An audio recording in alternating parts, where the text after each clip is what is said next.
అంటే రామ్ గోపాల్ వర్మ ఒక కామెంట్ చేశారు, ఈ పైరసీ ఆగదు, ఇది ఎప్పుడూ మనకి ఉంటూనే ఉంటుంది అని. అందుకు ఈ పైరసీని రికార్డ్ చేసిన వాళ్ళతో పాటు ఎవరెవరైతే చూస్తున్నారో వాళ్ళని కూడా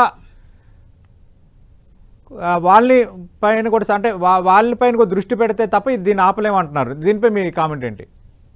అంటే ఏమవుతుందంటే దీన్ని ఎడ్యుకేషన్ అంటాం మనం. ఈ విధంగా ఎడ్యుకేషన్, ఫర్ ఎగ్జాంపుల్ మీరు చూస్తే బెట్టింగ్ యాప్స్ ఉన్నాయి. బెట్టింగ్ యాప్స్ కూడా అది బెట్టింగ్ అన్నది చట్టానికి వ్యతిరేకం. దాన్ని ప్రమోట్ చేసిన వాళ్ళు చాలా మంది ఉన్నారు. వీళ్ళు ప్రమోట్ చేస్తున్నారు కదా అని దాంట్లో దిగే వాళ్ళు కూడా చాలా మంది ఉంటారు. అంటే యూజర్స్ ని కూడా శిక్షించాలని వర్మ అంటున్నారు. అంటే ఏంటంటే ఇప్పుడు ఫర్ ఎగ్జాంపుల్ కొత్తగా వచ్చిన యాంటీ కరప్షన్ యాక్ట్ లో ఎలా ఉందంటే లంచం తీసుకునేవాడు లంచం ఇచ్చేవాడు ఇద్దరు కూడా చట్టానికి వాళ్ళిద్దరు కూడా అతిక్రమిస్తున్నారు, వారిద్దరి మీద చర్యలు ఉండాలన్నది కొత్త చట్టంలో వచ్చిన మార్పు. కాబట్టి ఇప్పుడు వారు రామ్ గోపాల్ వర్మ గారు అంటున్న దాంట్లో అంటే చూసే వాళ్లకు ఇది చట్టానికి వ్యతిరేకమని వాళ్ళకి నాలెడ్జ్ ఉండాలి. అంటే ముందు ఇది పైరసీ అన్నది ఉంటుంది, కాపీరైట్ వైలేషన్ ఉంటుంది, ఐటీ యాక్ట్ వైలేషన్ ఉంటుందన్న ఆ మినిమం నాలెడ్జ్ అన్నది వీళ్ళకి ఇవ్వాల్సిన అవసరం ప్రభుత్వం మీద ఉంది.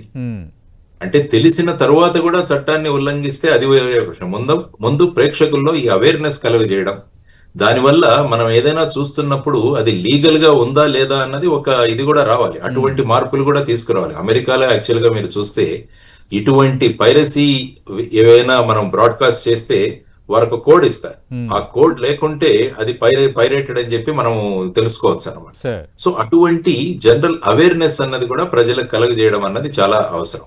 అంటే ఈ అవేర్నెస్ లేకుండా, ఎందుకంటే సర్వసాధారణ వ్యక్తి ఏమనుకుంటాడు, నాకు తక్కువగా ఏదైనా వస్తే నేను కొనుక్కుంటాను. అందుకనే మీరు చూడండి పెద్ద పెద్ద షాపింగ్ మాల్స్ లో 50% సేల్ పెడతారు. అంటే ఒక రకంగా ప్రజలను ఆకర్షించడానికి, అంటే తక్కువ ఖర్చులో మేము అదే వస్తువులు ఇస్తాము. అంటే జనరల్ గా పబ్లిక్ టెండెన్సీ అదే కదా, నేను కష్టపడి సంపాదించుకున్న డబ్బును నేను ఆదా చేయాలి, తక్కువ ఖర్చుతో నేను నాకు కావాల్సినవి తీసుకురావాలన్నది హ్యూమన్ సైకాలజీ. సో ఆ విధంగా అది చట్ట వ్యతిరేకం అన్నది వాళ్లకు పరిజ్ఞానం ఉందా లేదా అన్నది మనం కల్పించాల్సిన అవసరం చాలా ఉంది.